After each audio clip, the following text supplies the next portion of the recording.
Shalom. I want to start off by giving all praise, honor, and glory to the Most High God, Yahweh, Bahashem Yahweh Shai, Bahashem Chak Wadash. Double honors to the apostles, elders, and bishops at Great Millstones for teaching me this truth. Your brother Rabbi Knapp coming out with a lesson. Lord's will, this is edifying to the Lord's elect. Of course, we're going to start in the news again and see what the so-called white man's doing. This is duck to address nation after saying U.S. may leave war within weeks. So he's giving conflicting stories. One day he's telling you that the war's gonna end in weeks. He's thinking about moving his troops. Yeah, we're gonna end the war, and you can't believe nothing this nigga's saying. He's probably about to attack them. So pretty much whatever he's saying, you gotta, I believe the opposite of it, because that's what he's shown. He's shown to be a liar. So why would I believe anything that you said? If you say you about to withdraw, that means you about to do a whole ground invasion over there. Okay? Within weeks. So we're gonna see how that plays out. Okay. Matter of fact, let's start over here and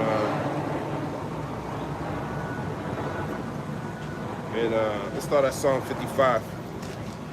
Give ear to my prayer, Psalms 55:1. I'll start at the top. O God, and hide not thyself from my supplication. Supplication is your prayer. You're begging the Lord to save you in these last days because you understand that Jacob's trouble is at hand. World War III. You know, the famines, the pestilence are coming. You can see that it don't look too good as we look into the future. Okay, like it tells you in Ecclesiasticus, the 12th chapter, how the windows are darkened. You don't see a future where there's prosperity. You see a war coming on the horizon. And you see protests starting to grow even more.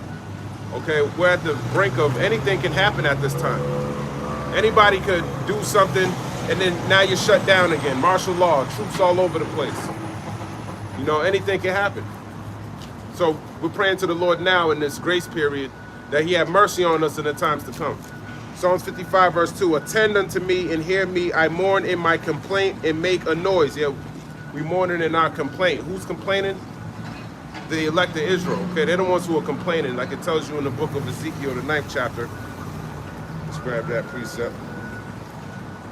Because people don't really complain. You know, they're pretty content. It'll fix itself. I guess that's what people think. That's because they don't have any wisdom. Ezekiel 9 verse 4.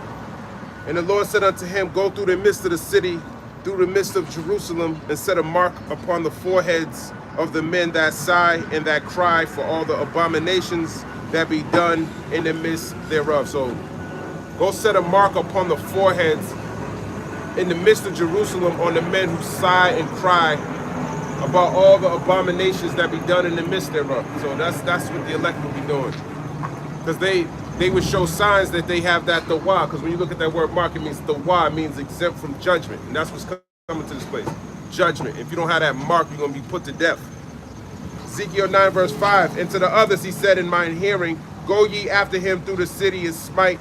Let not your eyes spare, neither have ye pity. Because the other people who don't have a mark, don't spare them. Kill them. Smite them. Put them to death. Don't even have any pity on them. Do them dirty. All right? Because you're an abomination to the Lord. He done sent his men out here to come teach you the word. You didn't want to hear it. Now look at you. You're going to get smoked. Ezekiel 9 verse 6. Slay utterly old and young. So it don't matter what your age is. You can be an old man. The Lord wants you to get put to death in a merciless way. And young. Old and young. So it don't matter if you're young too. You might think I'm too young to die. We're going to see if you're too young to die. Both maids and little children, so he even go really young. You know, little children. So this is something you should be teaching your kids, the fear of the Lord.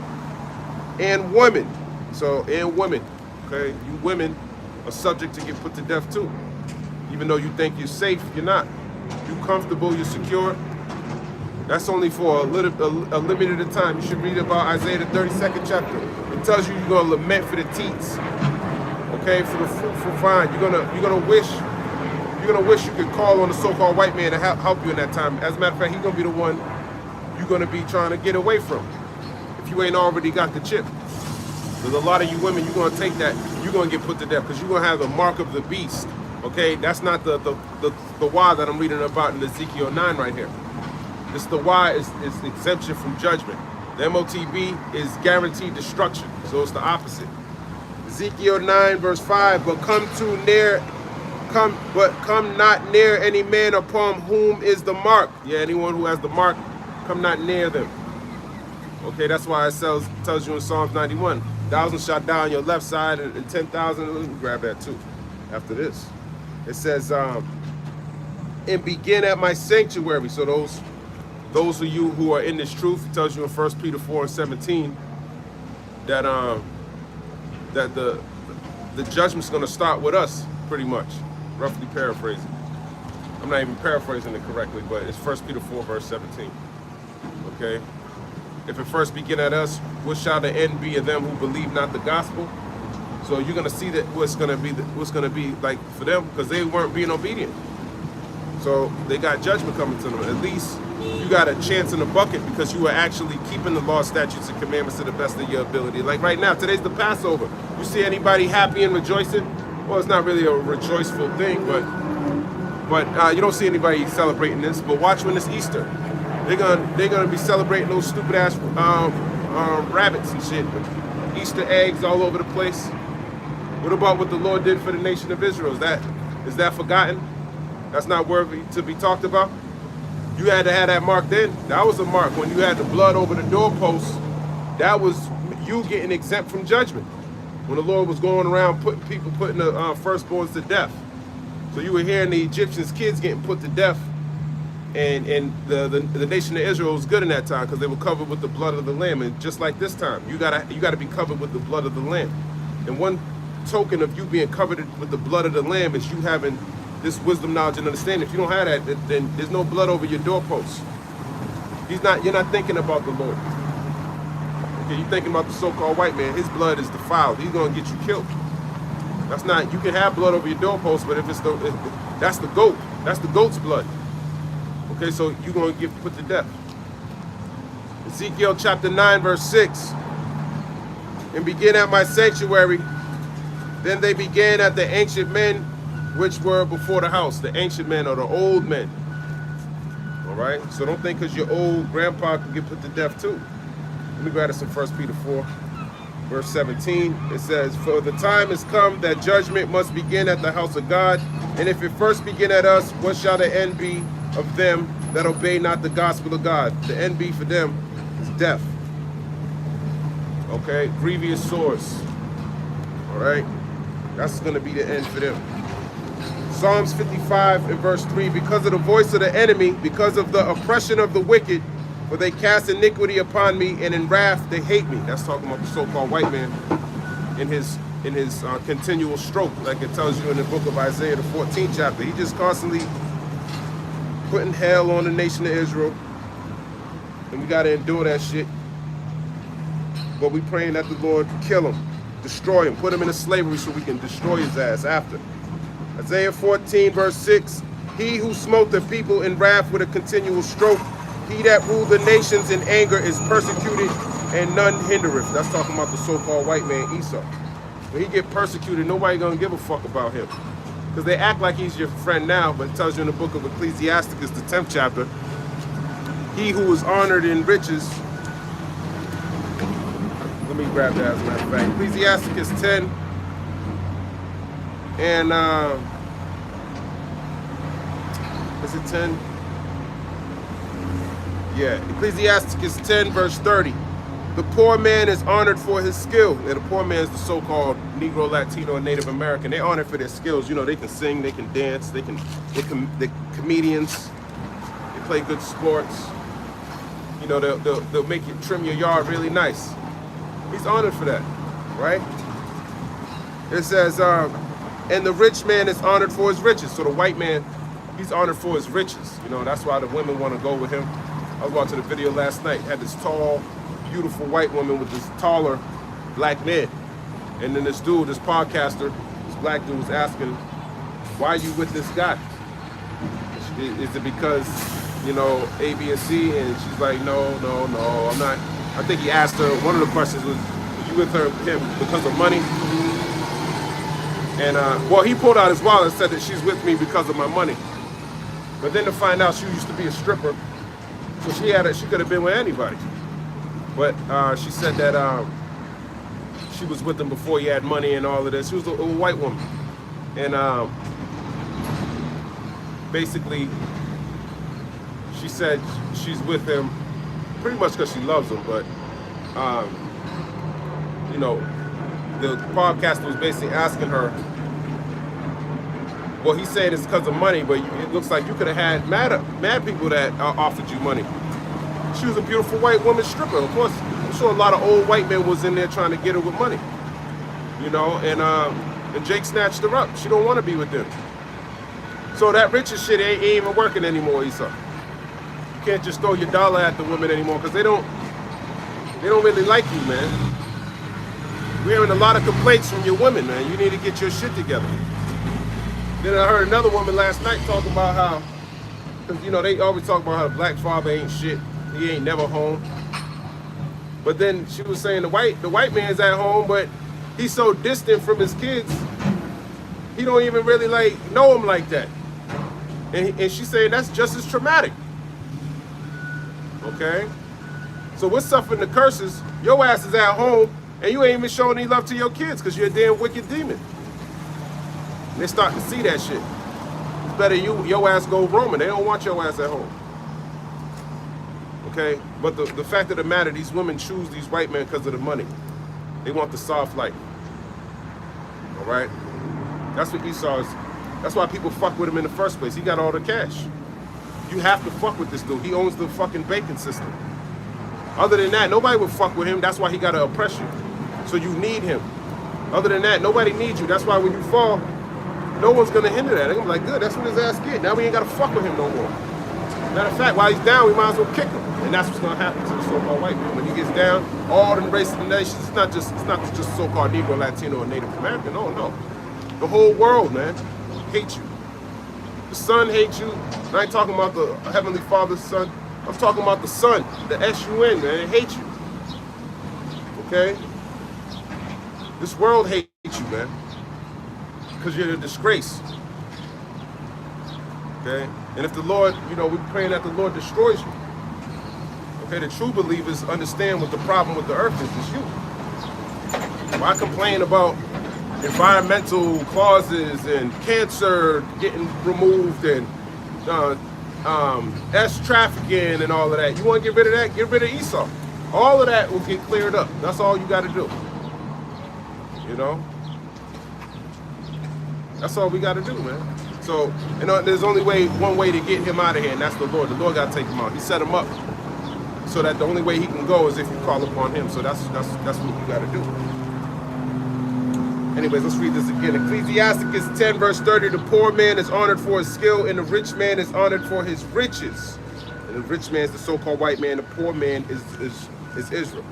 He that is honored in poverty, how much more in riches? Yeah, he that is honored in poverty, how much more in riches? So when the Lord reverses this, now you were honored in poverty, now how much more in riches? Okay? When you actually had the power and the skill, all the talent, and you got the money, you ain't got Esau taking a cut. We'll see who the women are gonna flock to in that time.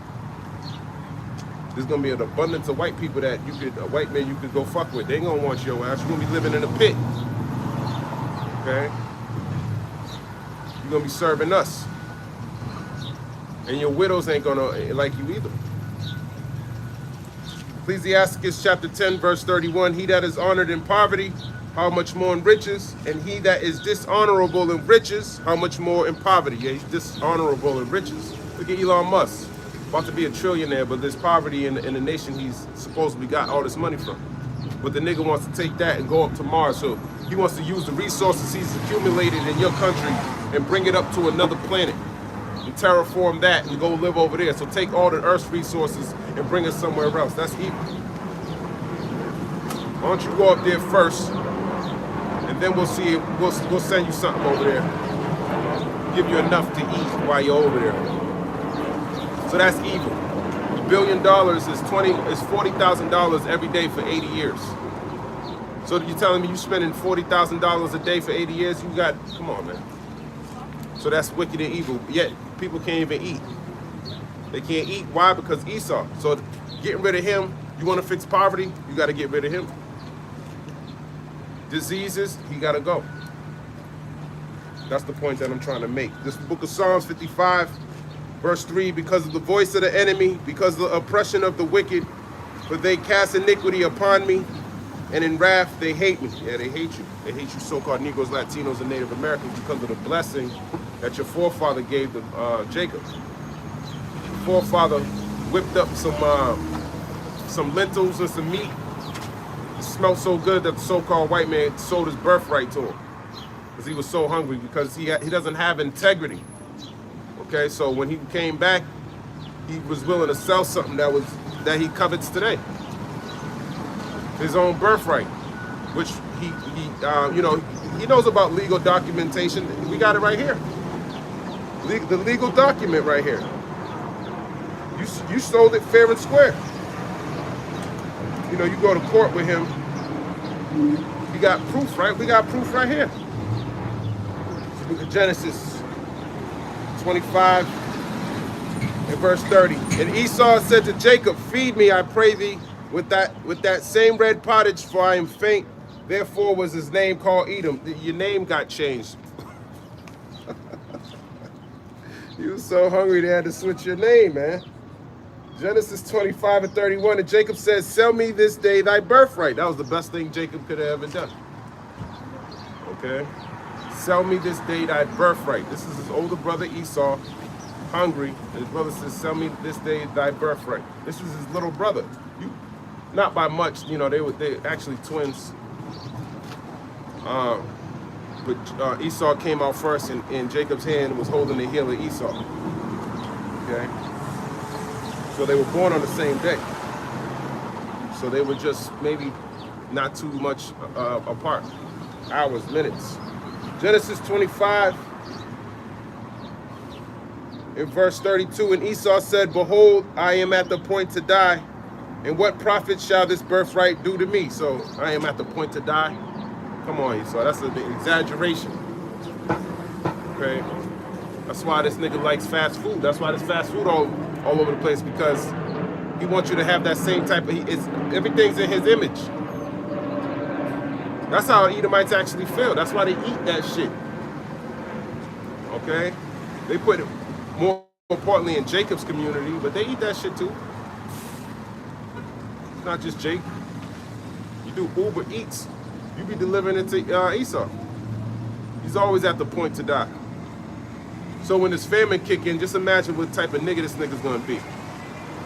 He was rich. Esau was rich. You learn about Isaac, well, you learn about Abraham. Abraham was rich. That went to Isaac, so Isaac was rich. So that means Jacob and Esau were rich. And look at how he's talking. He's talking like, because he's poor mentally, and his integrity is that of a peasant. Okay, so he'll sell something that's valuable for nothing. It's like a crackhead. He'll sell you a whole couch. Come on, man, just give me a 40 piece. That's Esau. Just give me a morsel of meat. Like a crackhead, fentanyl addict. That's why they look like that. Genesis 25, verse 33, and Jacob says, swear to me this day. And he sware unto him, and he sold his birthright unto who? Jacob. Okay? Swear unto me, Esau. I swear. I'll give you my birthright. Just give me that red pottage. Okay? And that was a beautiful thing. This is why he hates you so-called Negroes, Latinos, and Native Americans, because Genesis 25, 30 through 34. Then Jacob gave Esau bread and pottage of lentils, and he did eat and drink. Yeah, he gave him bread too. Esau didn't ask for bread, so that's a form of that's extra. He gave you bread, man. He didn't even tell you needed bread. He gave you bread too. And pottage of lentils, and he did eat and drink, and rose up and went his way. Thus Esau despised his birthright. So after he was full, he was ready to keep going. Because the birthright wasn't for that moment. The birthright wasn't you gonna rule the world forever right there. That's for a later date. So Esau don't give a fuck about nobody else but himself. He wasn't thinking about you other Edomites.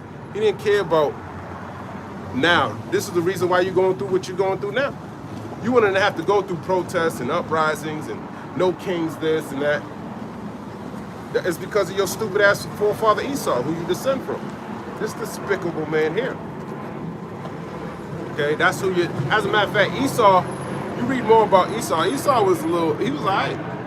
This is descendants, but Esau came back in. He still had that hate. Well, the original Edomite Esau. You know, you read up. You would think, okay, Esau and Jacob got better. You know. But Jacob always knew, don't trust this nigga, man. Even when he fell on his neck, oh, Jacob hugging him and shit, crying. Sound like a reunion. You know, that's what y'all pray for today. Y'all want to do what Jacob did back then. But don't let them fool you. Look at the history. It tells you, the scriptures talk about the perpetual hatred. Okay, so that's Esau. All right. So he sold his birthright to Jacob. So that's what the so-called white man is mad about. Psalms 55, that's why he hates you. In verse 4, my heart is sore pain within me, and the terrors of death are fallen upon me. Right, you know, it tells you that in the book of Deuteronomy, the 28th chapter. You know, that that's part of the curses, the sorrows of death. You shall go, let me grab that. It tells you that part of the curses is having uncertainty,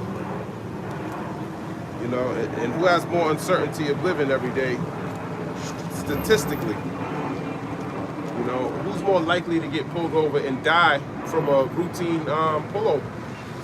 That's you so-called Negroes, Latinos, and most importantly, you, the Negro man. Everything is elevated because you're from the head tribe. So all these statistics, they increase when it comes to you, but it happens to the other tribes too. Okay, because you don't have the complexion for protection. These other nations like the Latinos and the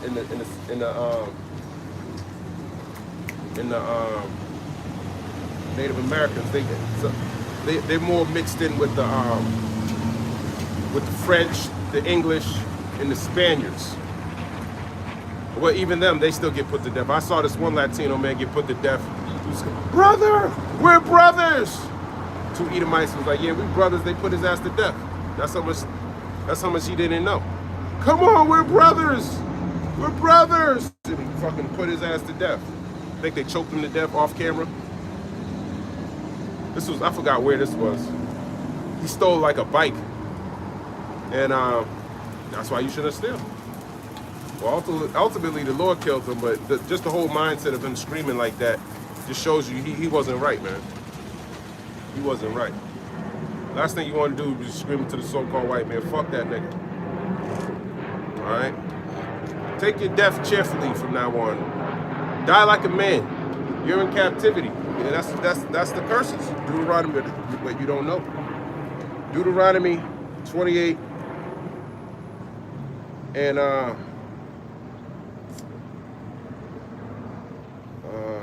where are we? Where it says it's probably in the 60s. Deuteronomy 28 and verse 65.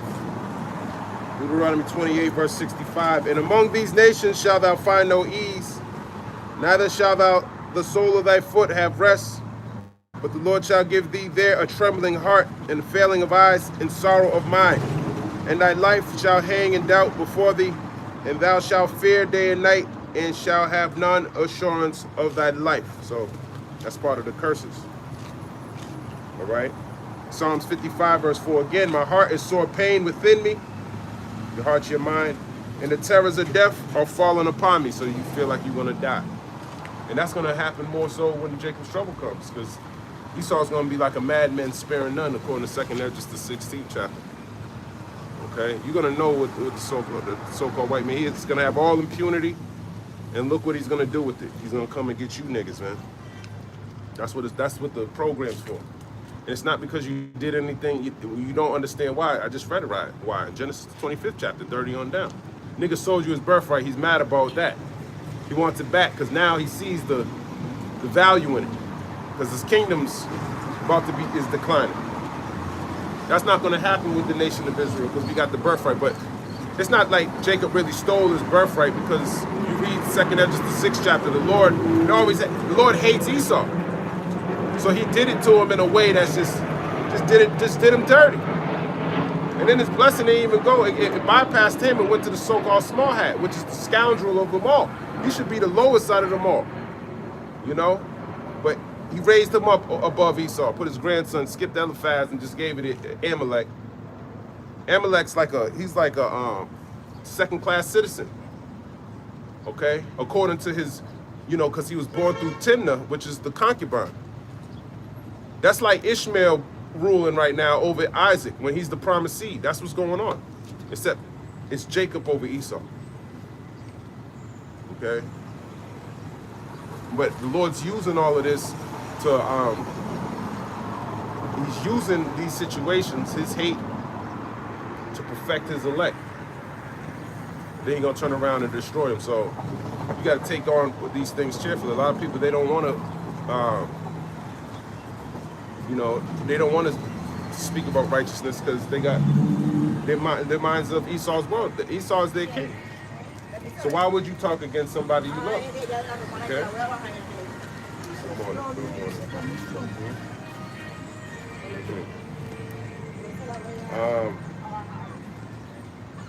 Psalms 55 and same old lady, man. Keep seeing her. She likes to pass out pamphlets all the time, but ain't nobody listening to that, man. She's probably on her way out of here, and she still don't know the truth. Still don't know the truth, man. Psalms 55, verse 6. And I said, oh, that I had wings like a dove, for then would I fly away and be at rest. That's right. Wish we could fly away and be at rest. Wish. But the wings are coming when the Lord returns. He's the one that's going to deliver us up and deliver us. Okay? That's when your wings are going to come, when you get beamed up into the chariots. Psalms 55, verse number 7. Lo, then would I wander far off and remain in the wilderness. Salah. Yeah, you get the hell up out of here. Okay, especially when you see what's gonna happen, man. A lot of people are gonna be, you're gonna see acts when there's no food. You're gonna see what's going. You're gonna see how Esau treats you, man. You're gonna see his horns. You're gonna see how evil he is. All these Christians and shit like that, demons. You're gonna see it. You're gonna see it for yourself. That's why Esau be putting that shit in the movies. Niggas always the vampire. Niggas always eating human meat. Disgusting. Okay. Oh, Salat, don't be me, you hoe. Partridge had that tenderism on Esau's toes.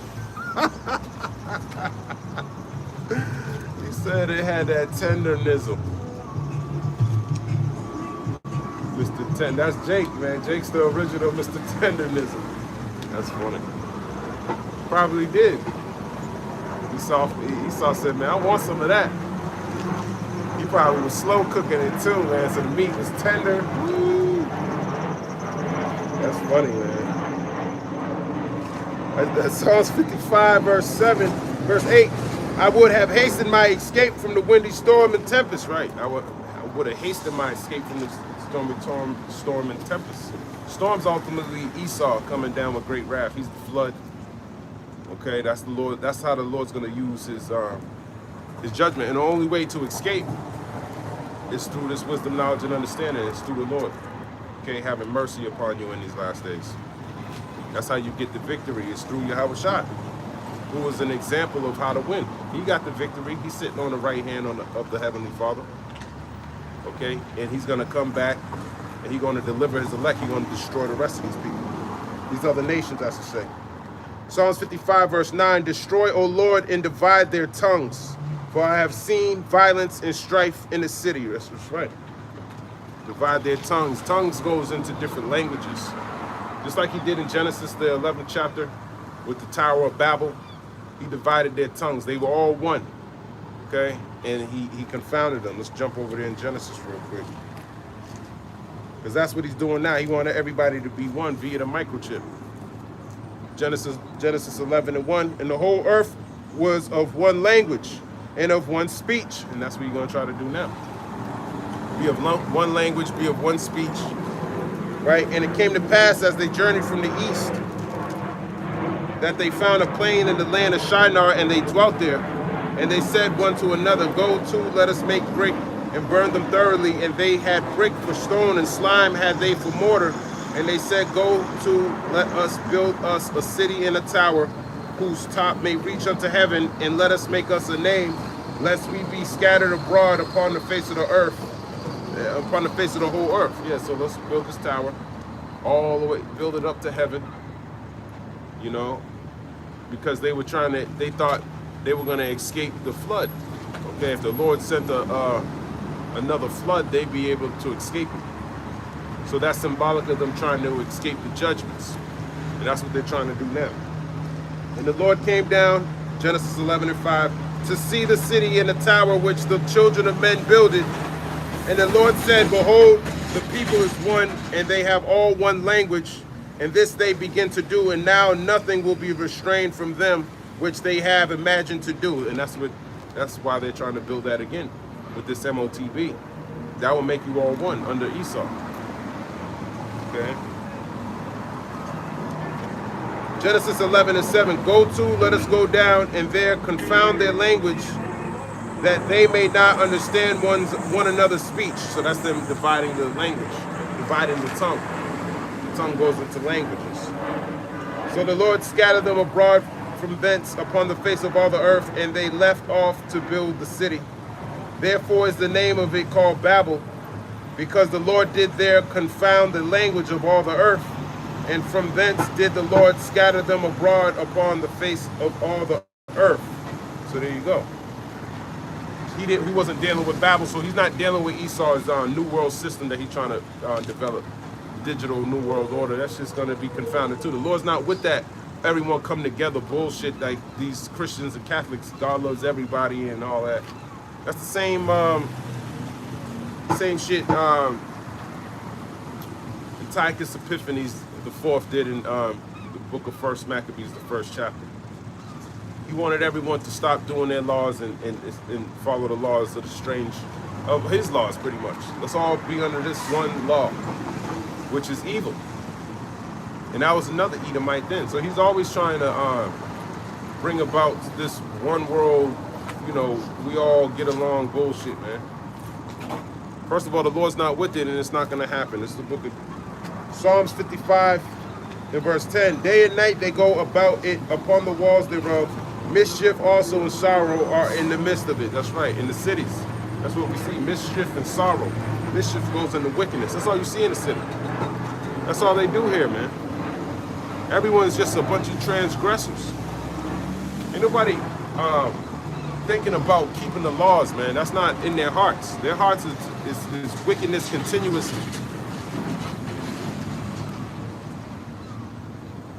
Oh my God, that dude bombed me, man. Big fat nigga just came by, blew him probably way back there. That shit's just following him. That motherfucker smelled like something died inside of him. Genesis 6:1, and it came to pass when men began to multiply on the face of the earth, and daughters were born unto them, that the sons of God saw the daughters of men, that they were fair, and they took them wives of all which they chose. That's talking about the nation of Israel, not the nation of Israel, the sons of God having sex with the women of the land. And that's what made the seed worse and worse, because you know that's the thing when you deal with other nations of women, you learn their customs as well as, so it dilutes learning about Yahweh by Hashem Yahushua, or Yahweh at that time. So that opens the door to transgress the laws, because the ways of the heathen is death. They don't follow the law, statutes, and commandments. They don't follow the Lord, man. They follow their own way, which leads to death. Genesis 6:3, and the Lord said, my spirit shall not always strive with man, for that he also is flesh, yet his days shall be 120 years. There were giants in the earth in those days, and also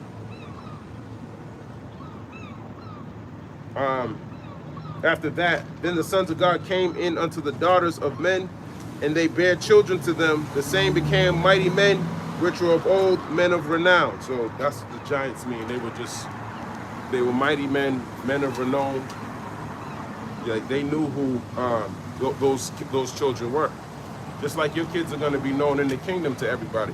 They're going to be renowned. Genesis 6:5. And the Most High saw that wickedness on man was great in the earth, and that every imagination of the thoughts of his heart was only evil continually. And it repented the Lord that he had made man on the earth, and it grieved him at his heart. So that's what you see now. The thoughts of men is only evil continually. Okay, it's just like this, just like that now, all over again. Psalms 55 and verse. Hi. I do remember you. I don't know your name, though. What's your name? My name's Zara. Zara? Yeah, Zara. Zara, nice to meet you. Where's your friend that you're always with? Long story. Really? Yeah. Well, it's good to see you. Psalms 55 and verse number 11. Wickedness is in the midst thereof, deceit and guile depart not from her streets. Right, deceit and guile depart not from her streets. That's talking about over here. Okay.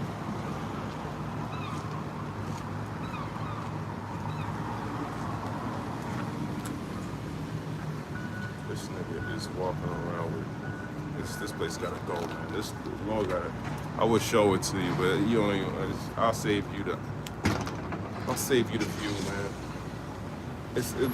He looks like he's paraplegic, but he got high-heeled Converse boots on, like with a heel.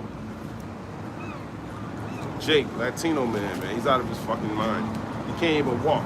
He's like, something like that, you can't heal that, okay? It gets to the point where you just gotta get put to death, man. Scripture that popped in my head, Deuteronomy, the 22nd chapter. You're not supposed to wear that which pertaineth unto a woman. You know? Well, how do you tell a grown-ass man that, man? That's like, it's ridiculous. That shit just gotta die, man. It's ridiculous. It's people like him, he got kids, man. I ain't saying I know, but that's what it be. Oh, it's all right. Teach your kid how to be like that, man. That should have never stopped. Psalms 55 and 12, for it was not an enemy that reproached me, then I could have borne it.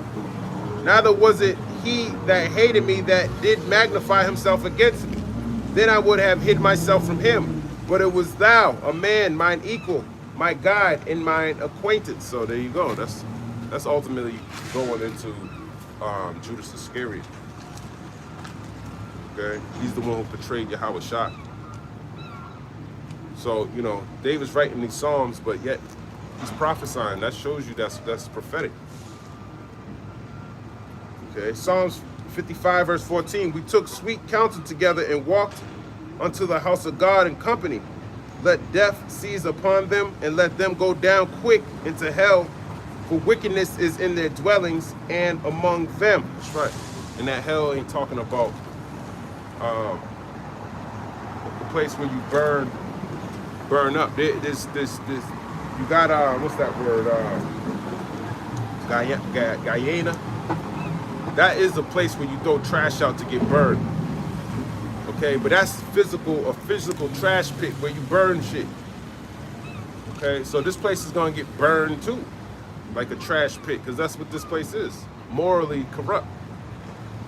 You know, it's unclean, so the Lord's gonna destroy it.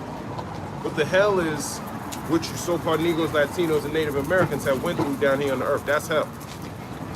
Okay, in the midst of all these other nations. Civil unright, being called 3/5 of a man, that's hell. Okay, being whipped by a fucking nasty ass sodomite, that's hell. Being raped by him too, that's hell. As a nation too.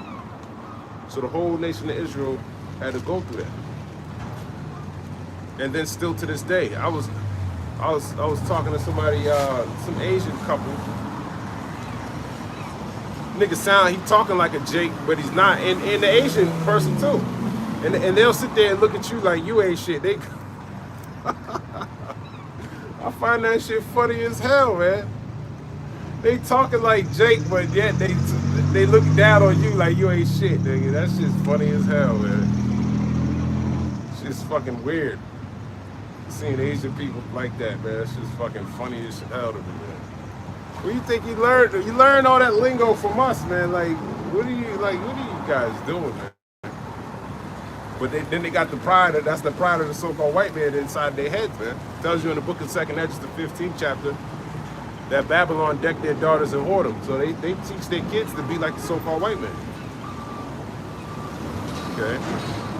I'm starting to see Asian women online too saying how much they appreciate being with a black man, which is beautiful. You're gonna start hearing a lot more stories like that as we get closer and closer to the end. Like this beautiful woman, you couldn't see her, she's gorgeous. She's gorgeous, man. You didn't see her, but that's what I'm saying. When you as we get closer, Isaiah 4 is right around the corner. Isaiah 4 is right around the corner, man. You ain't got to chase none of these women, man. This word, you're going to be like fine gold in these last days. I ain't chasing nobody. I don't care how good you look, man. I'm going to look better than you in these last days. That's all I know. It's the book of Psalms 55. Well, how can I put this? I was watching some brother say, he think nothing's gonna happen to him, man. That's if you think that's the mindset to have in these last days, it tells you with fear and trembling. Okay? So you fear the fact that you might not be the elect. You could be destroyed. That's what's supposed to keep you humble. When you think that, oh, because I'm doing the work, nothing's gonna happen to me. The Lord did the work. And he got destroyed. Well, he didn't get destroyed, but he got killed. And he did the work, he kept the laws perfectly. So that's an example of you still getting put to death. Paul was a chosen vessel, beheaded. Peter, crucified upside down. Come on, man. What makes you think that, please tell me you're gonna go to Jeremiah 29:11? You sound like a damn Christian. Okay?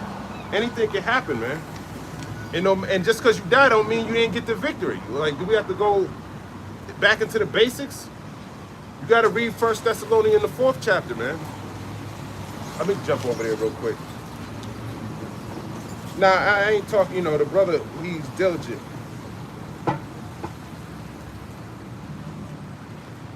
Definitely a diligent brother, but I just disagree.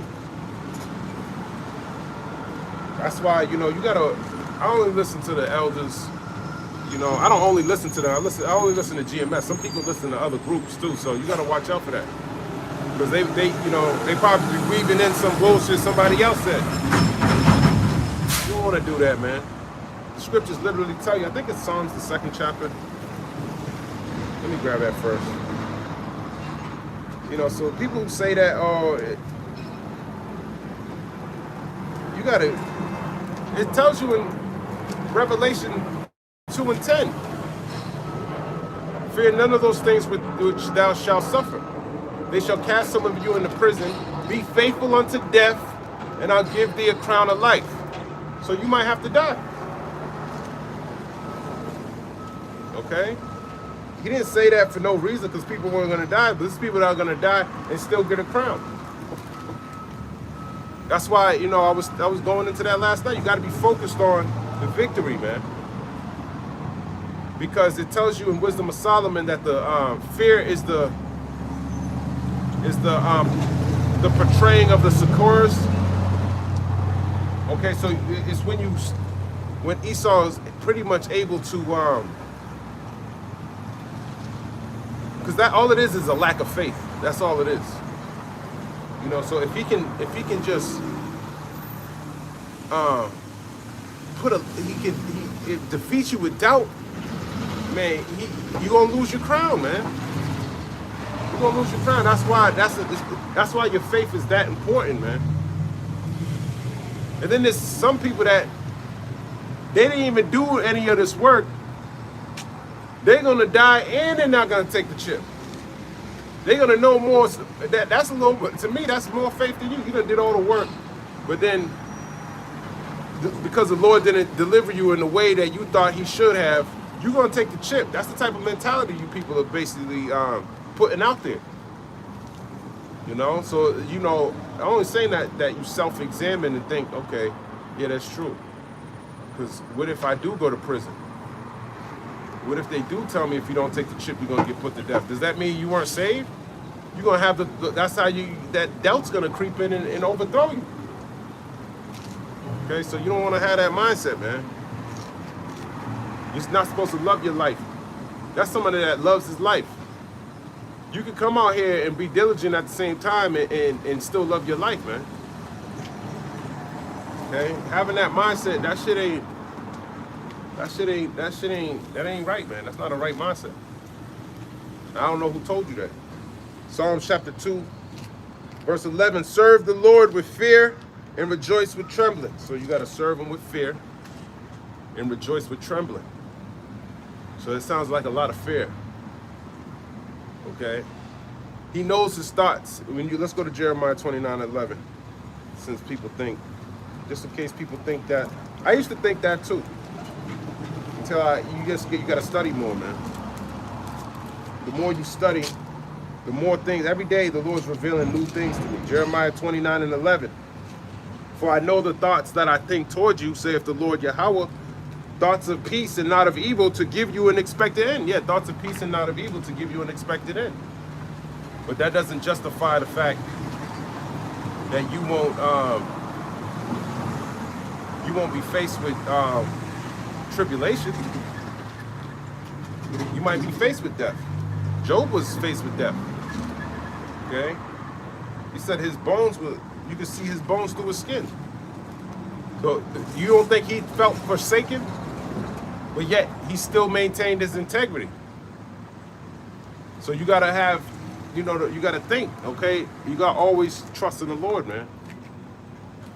And I'm not saying be scared of death. Of course, you gotta always have that hope, but you can't let death. Esau's gonna be tempting you with death. And if you think you ain't supposed to get put to death for this truth, man, you don't know what you've gotten yourself involved in. You need to look at all the men that were before you, man. Read the book of the Maccabees. With those kids, they had to get chopped up, and you might see somebody you were with in this truth get chopped up in front of you. And he'd be like, see, he was out there with you. That's how Esau, he wants to tempt you with death. And you might think, well, he just got chopped up in front of me. I don't know, man. Maybe he wasn't the elect, Honestly, he used to go out sometimes too, man. I don't know. He used to drink a lot. I don't know, Then you start thinking in your head, maybe he had the wrong doctrine. Maybe IUIC was right. Maybe the chip is all right to take like they said, and that's how he overthrows you, with fear. So you can't have all these things that are going to be going through your minds because he's desiring to sift you as wheat. That's Esau's job, to put fear upon Israel to take the chip. Okay? If you got that mindset, you're not going to get the victory. The so-called white man's going into slavery, all right, and he's going to be destroyed. So that should be the highlight of your mindset, man. Why bow the knee to a nigga that eats kids and drinks blood? He's a complete abomination to the Lord. That's why you pray that the Lord give you the strength that you need. He won't give you that expected end. The expected end is 1 Thessalonians. Let's grab that. He grabbed some more precepts. The righteous thoughts are only good. Yeah, it's only good.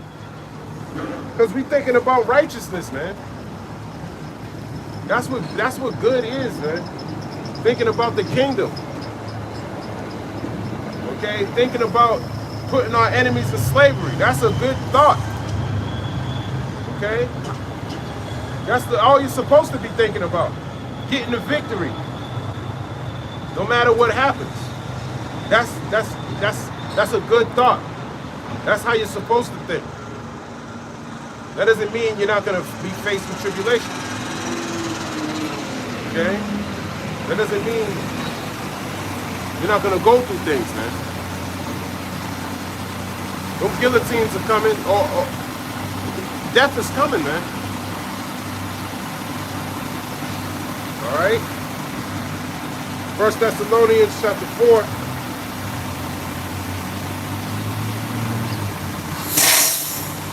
In verse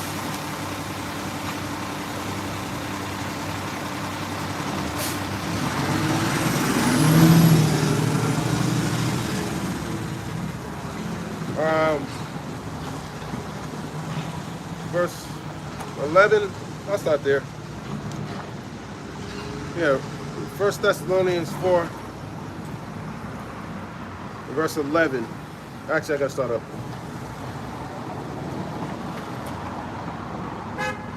1 Thessalonians, I'll start at 10.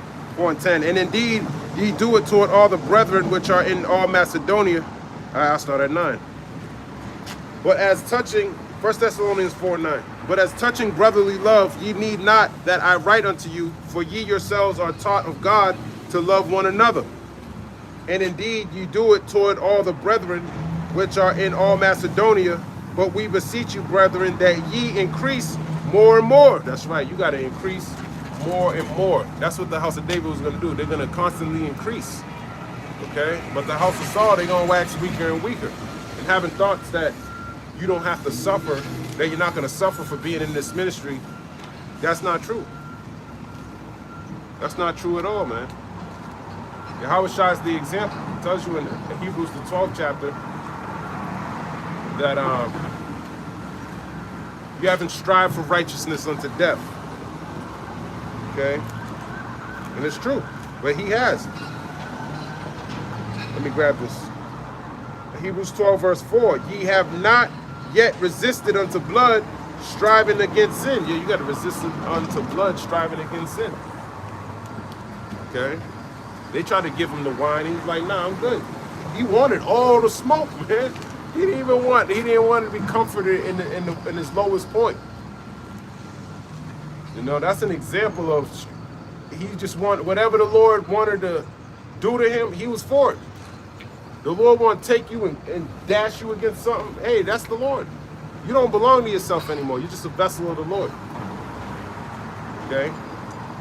So let the Lord's will be done. Of course, we pray for the Lord not to do these things to us, just like Yahweh Shai did. He prayed that the cup didn't pass, that the cup pass over him, but it didn't. He had to go through it. Okay, we pray the same prayer as him, that that cup pass over us and that we can fulfill Mark 9 and 1. Of course, we all want to fulfill Mark 9 and 1. Let me grab that too real quick. You know, that's in our head too. That's a good thought. But we definitely don't want to be Judas Iscariot. That's going to be something. We don't want to be like Peter when the cock crowed, deny the Lord. Mark 9 and 1, and he said unto them, verily I say unto you, that there be some of them that stand here, which shall not taste of death, till they have seen the kingdom of God come with power. That's right. There be some. Some. All right? Not everyone.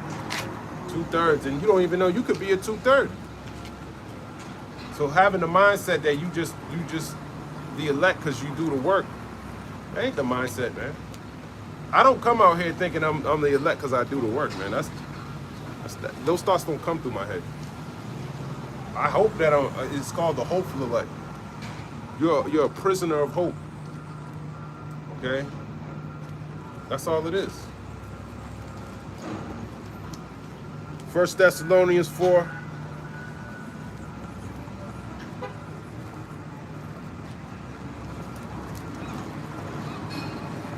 First Thessalonians 4. All right, so let's keep going. Let me keep going. Make my point. First Thessalonians 4:10 again. And indeed, ye do it toward all the brethren. Yeah, brotherly love is charity. That we look at that word love as agape. And agape just means you're keeping the law, statutes, and commandments. You're provoking your brothers to do good. This is love, man. I get the thought process, but you got to just make sure you know that you could be faced with death, man. That's a possibility. You can't just ignore Revelation 20 and 4. Shalom, King. Shalom. You can't just ignore Revelation 20 and 4, man. You can't. Let me grab that too. Revelation 20 and 4, and I saw thrones, and they sat upon them, and judgment was given unto them. And I saw the souls of them that were beheaded for the witness of Yahweh Shai, and for the word of God, and which had not worshipped the beast, neither his image, neither they had his mark upon their foreheads or in their hands. And they lived and reigned with Hamashiach 1,000 years. So you can't just ignore that, man. All right? You're cutting yourself, jumping to Jeremiah 29 and 11, and the righteous only thoughts are good. Come on, man. Don't be a fool. That's why you got to watch who you follow. You could be following a full-blown reprobate, man. You don't know what these dudes do behind closed doors. Some of these people are agents, but you ain't got that discerning spirit, so you don't know. Even though it's been told to you that something ain't right with somebody, you'll ignore all of that, and you'll continue to go down that path because the deceived and the deceiver are his. You gotta watch who you follow, man.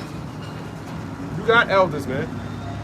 Look at the apostles and elders at Great Millstone, man. They got, you know, if you put everyone's time in GMS together, it's probably over thousands of years, man, of just being in the scripture all the time. How many hours? You know, if you put everybody's time and work into it, that's a lot of hours, man. All right, and I see them increasing. I see men increasing. You know, it's just getting better, in my opinion. And it's only through the spirit. But if you don't see that and you follow somebody else, he don't know. He don't see it. And you got to watch, because the blind and the blind, both of them shall fall into if the blind and lead the blind, both of them shall fall into a ditch. And that, you know, we all getting better. I probably make mistakes all the time. Can't catch every single mistake. But you just want to make sure you're correcting yourself so that, you know, because the whole purpose of the ministry is to get the victory. Never lose sight of that. Okay, and watch brothers who are going to build you up to get the victory. All right? If they getting waxing weaker and weaker, I want to watch them. And it's a spiritual thing. You got to see it through the spirit.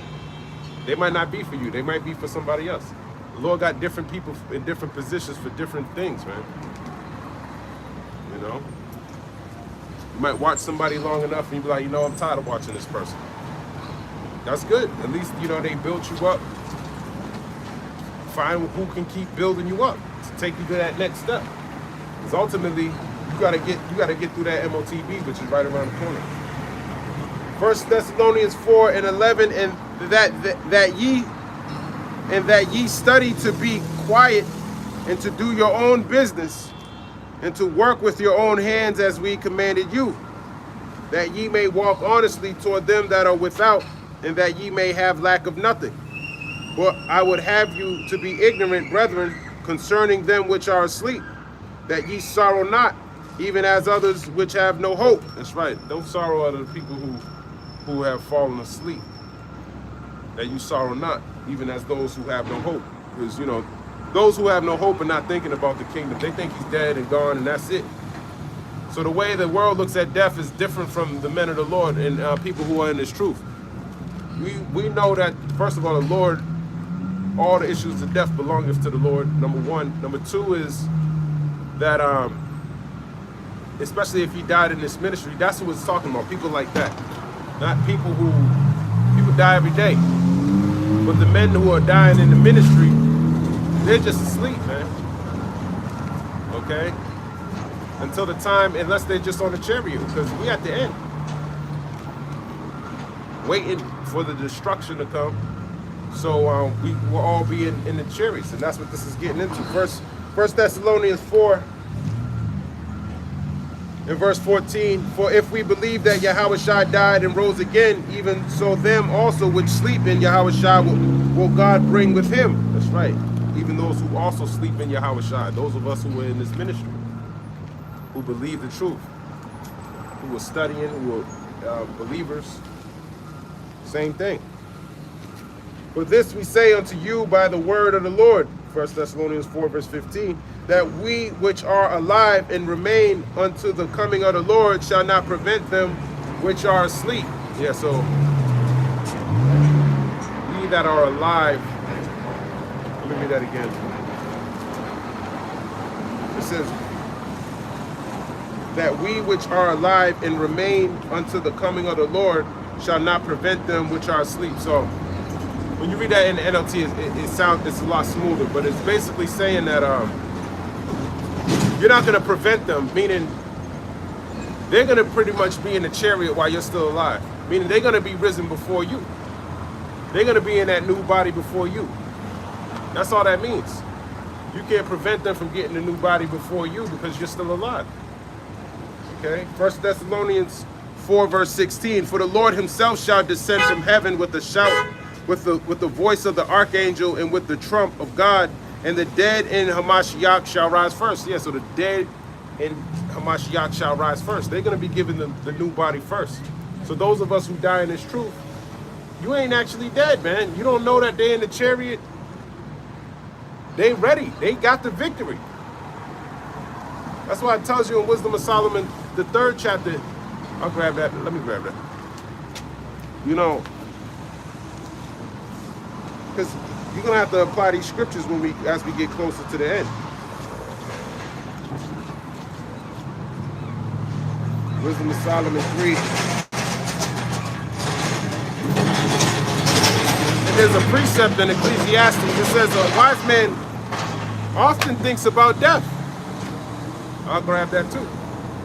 So if you thinking you ain't gonna die, man, that's not wisdom.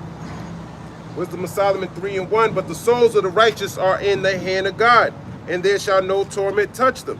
In the sight of the unwise, they seem to die, and their departure is taken for misery, right? You think, oh, you seem to die and his departure taken for misery, right? And their going from us is to be utter destruction, but they are in peace. That's right, they are in peace.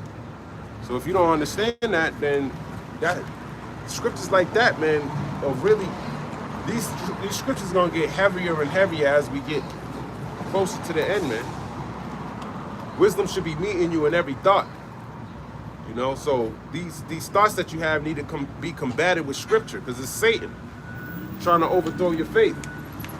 On a day-to-day, he's just always trying to overthrow you. With everything that you're thinking about outside of this truth, it can overthrow you. And that's why Esau's propaganda machine, he's ramping that shit up. He got you thinking he's coming. I started reading the article, but I'm probably gonna do a video later on it. He's telling them, oh, the troops are gonna come back soon. So he wants you thinking, oh, everything's gonna be all right. No, that actually means he's gonna go send the troops over and there's gonna be a ground invasion. He don't tell the truth, man. What don't you understand about this dude, man? This is why you people like to be lied to. Like it tells you in Isaiah the 30th chapter. Speak unto us smooth things, prophesy deceits. We're not gonna do that. We're trying to get you prepared for a battle. You're gonna have to be like pilgrims on the earth. The Lord got men that's blowing the trumpet, but not everyone, you ain't getting ready for the battle. You wanna hear you dancing to the wrong tune. Wisdom of Solomon 3 verse 4. For though they be punished in the sight of men, yet is their hope full of immortality. So they might be punished in front of you, but yet their hope is full of immortality, man. They got the body first. Okay? Wisdom of Solomon 3 verse 5. And having been a little chastised, they shall be greatly rewarded, for God proved them and found them worthy for himself. That's right, you're going through you're being proved, you're being confirmed. All right, this is 100% gold right here. So when he takes you out of that fire, you get put to death. It's like the Lord delivering you. Okay, yeah. This is the elect right here. Okay. Everyone's going through that furnace, and when he's ready to pluck you up, he's gonna take you out of that fire. This is not our world, man. We're here to go through the afflictions. All the shit talking, all the it's like a humiliation ritual. Even when you get put to death, that's all good. But we're not supposed to think like the heathen think, man. Everything's gonna be all right. Using the scriptures out of context, man. Jeremiah 29:11. These football players be putting that shit on their head, not understanding what that means. They probably think of it just the same way that dude thinks about it. Oh, everything's gonna be all right. No, it's not. No, it's not. All right? I don't think like that. If everything was gonna be all right, the Lord don't need to lift up a standard. What's the point of sending Michael the archangel? That's not gonna be for everybody. I was just thinking about this. There's some people that can't teach the word. They're paraplegics, and they're the Lord's elect. I was thinking about Jonathan's son, Shemish. I think that's his name. I can't really put it's a long name.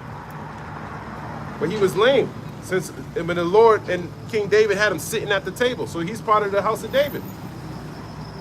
And he was lame, man. Okay? So the Lord's going to be delivering people like that too. You know, they're not going to get the chip. And Revelation 20:4 tells you these are men that got beheaded. They didn't seek the chip. They didn't get. They got. You know. They pretty much got the victory, but then they had to die. Okay. And they ruled with Yahweh Shah HaMashiach 1,000 years. So did they die or did they go in a chariot and into immortality? 1 Thessalonians 4. In verse 16, for the Lord himself shall descend from heaven with a shout, with the voice of the archangel, and with the trump of God, and the dead in Hamashiach shall rise first. Then we which are alive and remain shall be caught up together with them in the clouds. That's right. We that which are alive and remain, meaning, yeah, he might have got put to death. And the Lord might lift up a standard for you at the end of the day. So you're going to be brought up because you remained alive, but they're already on the chariot. You're going to be up with them in the clouds.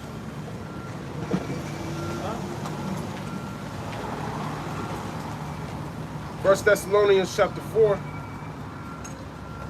verse 17, then we which are alive and remain shall be caught up together with them in the clouds to meet the Lord in the air, and so shall we ever be with the Lord. Wherefore, comfort one another with these words. So this is how you got to be comforted with those words, man. There's some people that are going to die that are still part of the elect. They're going to be in the chariot. But I wanted to address that real quick.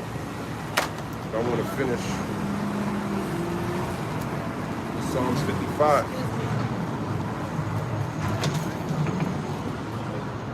Okay. Psalms 55. And it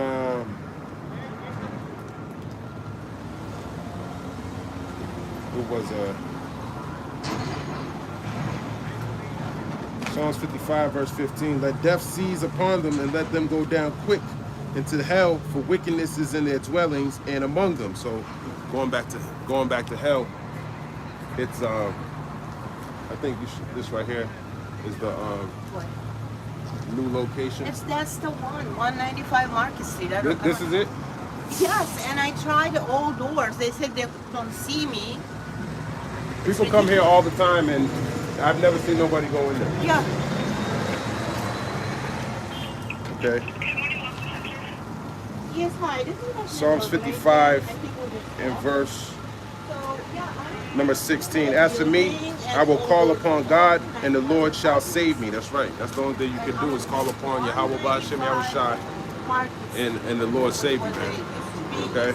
You don't want to have the mindset that, all right, when I'm faced with this adversity, that it's not going to happen, man. It will happen to you. Okay? It's not guaranteed. Of course, like I said, some people are going to go through Mark 9:1, where they're not going to taste the death. But there are some men, according to Revelation 20:4, that are going to taste the death.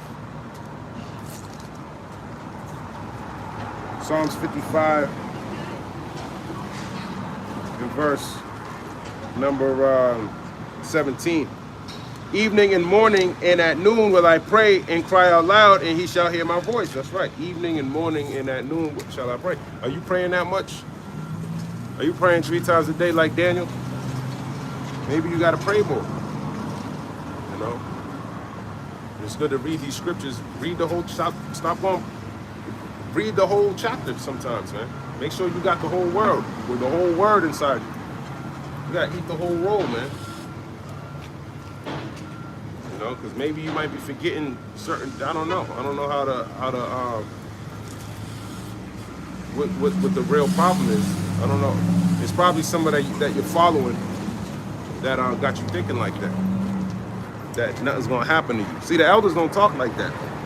They've been in this truth about a lot of years, man. So I don't hear them talking like that. So you learning that from somebody. Where he learned it from? You got to go down, see where he's getting this information from. Is that his own mind telling him that? Because we know Jeremiah 17:9 tells you that the heart is deceitful above all things and desperately wicked. Who could know it? So some people just go off their own mind. So if that's the case, you got to be aware of that too. Jeremiah 17:9, the heart is deceitful above all things and desperately wicked. Who can know it? That's right. So, you know, if he's going off his own mind, then what does that tell you about the person? Okay? If that's what he thinks it means, then he's wrong.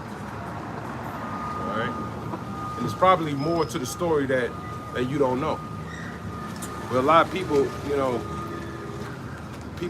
that's the mindset of Jacob. We're like sheep, man. So we always got to make sure that we're being guided properly. Why not go with the people who have the longest track record in this thing, who've pointed out a bunch of other wickedness, and they still in the ministry, and not only are they in the ministry, they're increasing more and more, like the scriptures say.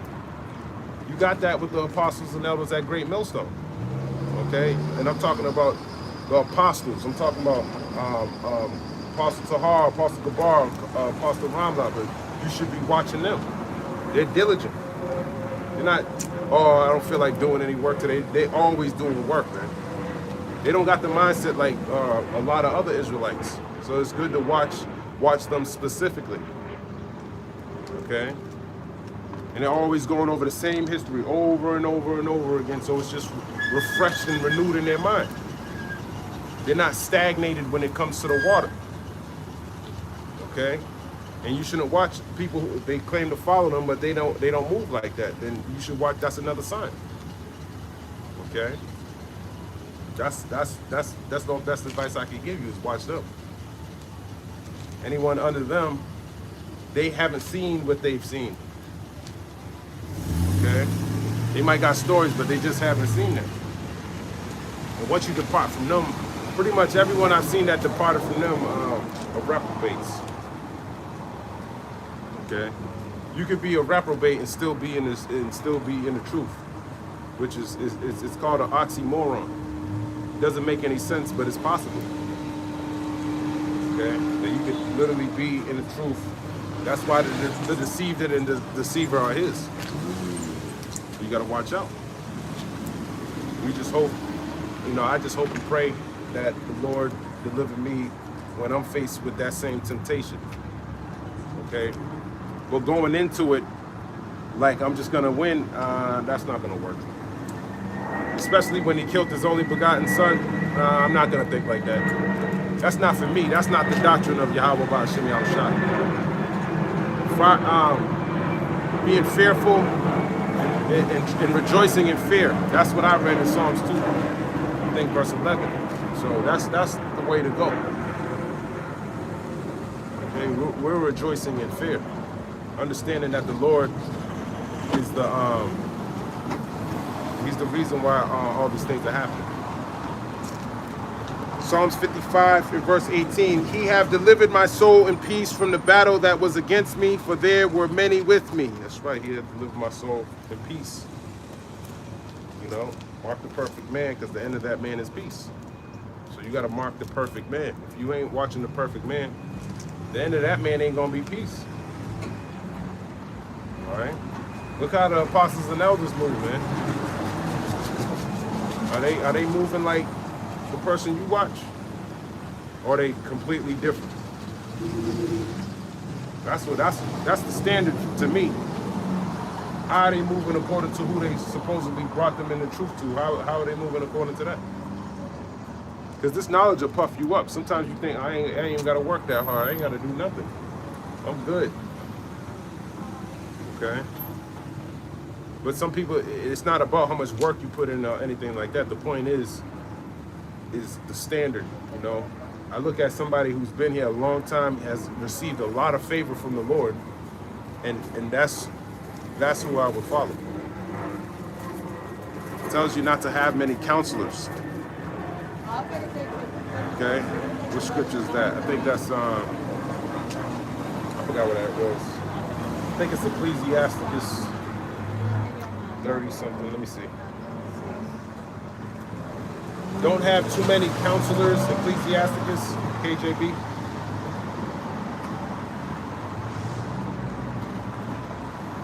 Oh, yep. Ecclesiasticus 6 verse 6. Be in peace with many, nevertheless, have but one counselor of 1,000. So out of 1,000 people you listen to, you need to have but one. All right? And I'm telling you, you should go to the apostles and elders that on down from the great millstone. That's a good counselor. All right? They've been here a lot longer on the earth. They've seen a lot more, and they're good. They rule well. That's why a lot of men give them double honors. Okay, because they rule well. So you should go over there and fill your cup up. Psalms 55 in verse 19. God shall hear and afflict them, even he that abideth of old, Salah, because they have no changes, therefore they fear not God. That's right. So he gonna afflict them who are enemies that come up against us. All right. Even them of old, Esau, Edom. Okay, he's had that perpetual hatred. That word perpetual goes into old, goes into ancient hatred for the nation of Israel. And our God, Yahweh, Bahashim Yahweh Shai, he's going to afflict him. He's going to take away his kingdom. He's going to put chains and handcuffs on his elites. Okay, he's going to destroy them for coming up against the nation of Israel. So it's important that we don't forget that these niggas we already got the victory. We just got to go through it. Victory's already ours. All right? You just got to hold on to it, and get to the finish line. Psalms 55 verse 20, he hath put forth his hands against such as be at peace with him. He hath broken his covenant. That's right. He has put forth his hands to such as be at peace with him. He has broken his covenant. Okay, you think your brother, you be in league with your brother. That's not the case, man.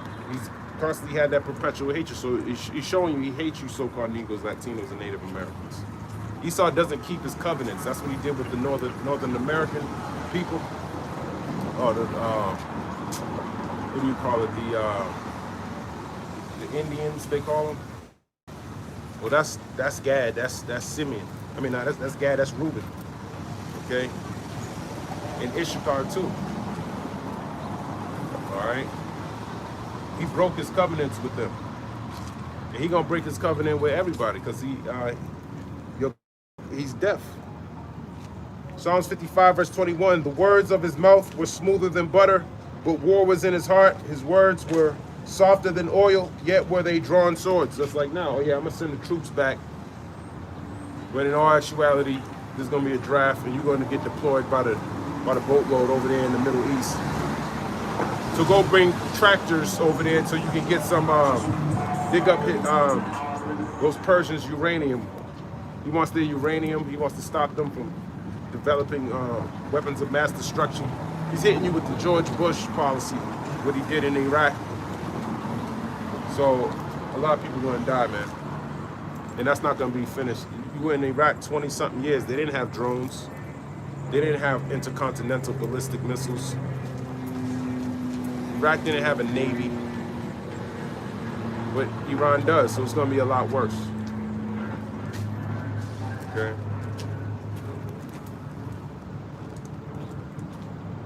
Psalms 55 And his words of his mouth are smoother than butter. They're gonna tell you, he's gonna tell you everything's gonna be all right. Just sign this piece of paper. We're gonna make a covenant. We're gonna make a treaty, and then you put your ass to death because tells you in Ecclesiasticus 12 verse 10, never trust thine enemy, for as iron rusteth, so is his wickedness. So even now, he's hitting you with smooth words. That's his whole campaign. Lie, lie, lie, lie, lie. Those are the smooth words. They're lies. But in his mind is drawing swords. Swords representing war. He's thinking about putting something to death. He's thinking about stealing, killing, rob, stealing, and killing. Well, robbing, stealing, same thing. The thief cometh not but to steal, kill, and destroy. That's all he's here to do. He's not here to make peace. It tells you that in Revelation, the 6th chapter, I believe verse 4, where it tells you that he's here to take peace from the earth. He was on the red horse, and he was given a great sword. That's talking about Esau, Edom. That's what he's here to do. Psalms 55, verse 22. Cast thy burden upon the Lord, and he shall sustain thee. He shall never suffer the righteous to be moved. So, cast thy burden upon the Lord. Okay, it's a burden to think about, okay, what am I going to do when this happens and this happens? If I'm in the position of getting put to death, just hope the Lord give you the spirit so you can endure death. If that was, you know, my mindset is worst case scenario, and whatever comes out of that, hey, it only gets better from there. Okay? The more and more I put off this world, the more, you know, I'm not worried about my life, man. You dying and you already dying, man. You eating the same shit these motherfuckers are eating. Nothing but carcinogens, heavy metals, and shit like that. That's just fucking your body up, man. The fact that you even alive that's a miracle within itself. So to think that you're not gonna die when you're eating everything that causes death is just blows my mind. Okay? I take it day by day. There's a lot of people suffering all types of shit. The Lord ain't defending them. Okay, everything you eat, everything you pretty much inhale, the air's polluted, everything, man. Shit you watch, a lot of that has there's a spiritual aspect to it, and it's all designed to take away your faith.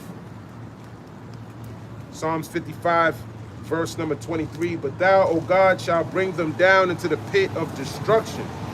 Bloody and deceitful men shall not live out half their days, but I will trust in thee. So we're going to trust in the Lord, man. These bloody men talking about Esau, he ain't going to live out half his days, man. He's at the end. This is his end. But I'm going to end it here. Lord's will, this was edifying. I want to give all praise, honor, and glory to the Most High God, Yahweh, Ba'ashem Yahweh Shah, Ba'ashem Rakak Wadash, Shalom, Ababa Ball, Kwam Yasharala.